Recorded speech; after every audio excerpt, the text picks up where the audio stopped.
What's up, design family, and welcome back to another episode of Fittdesign TV. So glad to have you guys back on the channel. On today's episode, we'll be looking at my top 4 reasons as to why you should not be starting a fashion brand. And some of these reasons may come as a surprise to some of you. So if you're interested to learn why you shouldn't be starting a fashion brand and exactly what my turnaround for this is, well, tune into this episode. You guys are in for a good one. What's up, design family, and welcome to Fittdesign TV. So glad to have you here. On this channel, we discuss all things sports fashion, graphic design, manufacturing, and technology. We'll discuss key topics, answer pressing questions, and provide actionable steps on starting your own product line. If you're interested in any of the above topics, stick around. You're in for a good one.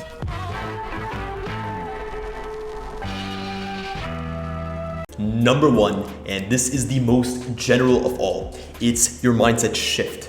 When it comes to starting any business, most people go into that endeavor with the idea that they don't actually want to succeed. And you might be saying, wait, hold up, that's actually not true. I want to succeed in this more than anything. Listen closely. When it comes to starting any venture, especially a fashion business, a business that is so saturated and with so much competition, you need to change the way that you frame your thinking.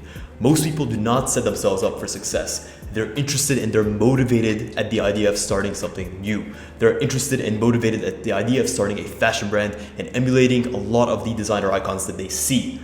But they are not framing themselves in the way that they're going to go about approaching this project with a long-term mindset. They don't actually want to win. They want the idea of winning. So what does it mean to actually want to win and to actually do the actions that it takes to win? Well, number 1, understand that launching a business and launching a fashion brand is not only about creating a collection and launching initially. In order to truly want to win, number 1, you have to be able to overcome the numerous obstacles that you're going to face, right? As soon as it gets difficult, as soon as your first prototype is incorrect, or as soon as the fabric that is dyed is the wrong color, or as soon as you receive the goods and half of them are damaged, because these things will happen. If your mindset is not, I will overcome this challenge, and I will see this as an obstacle to learn from, and I have framed my intentions here that no matter what happens, that I intend to win, I intend to succeed, I intend to overcome these bumps, well, that's only when you'll actually achieve any form of momentum. So frame every single decision with a long-term thinking that no matter what, this venture is going to work out for me. This venture is going to be something that I'm going to have to overcome the many obstacles that are brought my way. Reframe.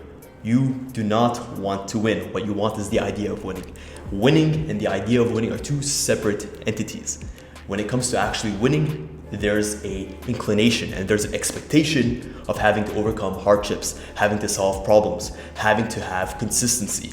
But the idea of winning is very glamorous. It's very romantic. And that's not what we want you guys focusing on. We don't want you focusing on the glitz and glamour because the real world is not like that. Most of all, the fashion business, which can be extremely ruthless, capital intensive. And yes, the light at the end of the tunnel is there. And there's a lot of people to look for inspiration. And I've seen them in my personal business day in, day out. But what separates those people from 99% of people is that those 1% of people have actually decided that no matter what, I will overcome and I will actually push through. Number 2 on the list is that you have no identity, so don't even bother starting a brand. What are you known for? What is your niche? How can someone discern your brand from the tens and tens of other brands that are within the same space? Starting with just an idea to create product and manufacture it might have sounded like a good idea 5 years ago, 10 years ago, when this was actually predominantly difficult to do. But in this day and age, the world has moved at such a fast pace where anyone can print an on-demand t-shirt, anyone can get a white label brand of joggers, t-shirts, sports bras, leggings. What is going to set you apart is having an identity, knowing what you're trying to achieve in the market, knowing what need you're trying to fill. This does not come overnight. It needs to come from a truly fundamental place. I know for me, if I was to ever, and I have started my own brand, it would always come from an idea or a problem that I'm facing in my own life. At the same time, I would do my absolute best to create a unique identity for anything I've tried to create. I would try to look within myself to see what is unique about me, what is unique about my communication, how do I stand apart from person X, Y, Z, and what can I bring to the market that no one else can emulate. Most people are looking at everyone else and trying to emulate what they're doing. That may work for person X, but that does not mean it'll work for you. Have an identity, have a niche, solve a fundamental problem that you're facing in your life. Understand what the story is that you're trying to tell. Because if you try to emulate every single person you see out there, you're going to have every single person's results, which honestly are lackluster and not where you want to be. Stand out, bring something unique, be known for something that is unique to you, your vision, your identity, and stick to that. Your authenticity is what's going to push through. Your authenticity is where you'll be able to pull from when you don't know how to move forward. In every single core life decision that I've ever made, yes, it might have been influenced by people around me, but every single core decision has also been something that I've drawn from within, from my own personal experience. And I've used that to fuel me because I know that that is something unique to me. I know that's something that no one else can bring in the market. The third reason as to why you should definitely not consider starting a fashion brand is that honestly, you have extremely unreasonable expectations for what success does look like and will look like for you. You cannot look around and use others that have put in blood, sweat, tears, that have been through things that you would not even fathom to get to the positions that they're in, and use that as a way of saying, cool, if I just do what I need to do, that's where I'll be. Try to understand that success is a long and windy road. You have unreasonable expectations, and when you have unreasonable expectations, you will be disappointed. And when you're disappointed, that's where you'll lose your drive, your motivation, and ultimately, if you don't have a strong backbone to carry you through, you'll stop. Understand that the fashion business is a long process. How can you turn over $1 million in a year if you don't have $1 million worth of product? Well, how can you have $1 million worth of product if you don't have $1 million worth of capital? At the same time, even if you do have that capital and you're just starting off, where is your customer base coming from? What are your logistics looking like? You have the experience. Building a sustainable business is a long-term endeavor. Believe me, I've been there and I've done that. I understand that just when it seems that things are getting so difficult and the walls are closing in on you, that's actually when you have to push harder than ever and break through those plateaus. Success is nowhere near linear. It's extremely, extremely erratic. And at the same time, if it is erratic, but if you have a clear vision and a path for where you want to head to, and how you're trying to drive your business, and you stick to those paths and those goals, and you trust in the process, and you actually act in a smart way. People believe that just putting in the effort guarantees them the success. And that's another unreasonable expectation. You could do everything right and still fail. But what is going to set you apart is even when you do fail, even when you have those huge setbacks, you say to yourself that, honestly, this is not how it ends, right? I'm going to push through and I'm going to make sure that I move through whatever obstacle I'm facing. So having unreasonable expectations is setting yourself up for major disappointment, which is sure to take you off your path. Be clear, be reasonable, set logical goals, hit your goals. If you haven't, evaluate why you haven't. To restructure the way you're moving your business, the way that you're designing your product, making your product, how you're selling your product to actually get you to achieve these goals. But you need to have clarity over your goals and be reasonable with these expectations. Last but not least, and this is definitely something that you need to keep in mind. It may seem extremely daunting and it may seem extremely pessimistic, but knowing this and coming to terms with this is actually going to serve you much better than if you just went in blindsided. Is that any business, especially when it comes to fashion businesses, have an extremely high failure rate. There's actually a really well-known statistic that says only 20% or 20% of businesses will fail within the first 2 years. 45% will fail within the first 5 years. 65% will fail within the first 10 years. And only 25% actually manage to make it beyond 15 years. And that's not even accruing to the fashion industry, whereas it's much more competitive. Pretty much anyone and their grandmother thinks they're a fashion designer. Anyone and their grandmother thinks that this is something they should get into without any understanding of why they should be doing this and what is going to push them through. So come to terms with the fact that you're stacked up against the odds. But on the contrary, you're stacked up against the odds because you're going in with a lack of understanding of everything that's required. Most designers go in because they have a creative vision. They have something they want to tell to the world. And that's a beautiful thing. You should start off with something that's unique to you.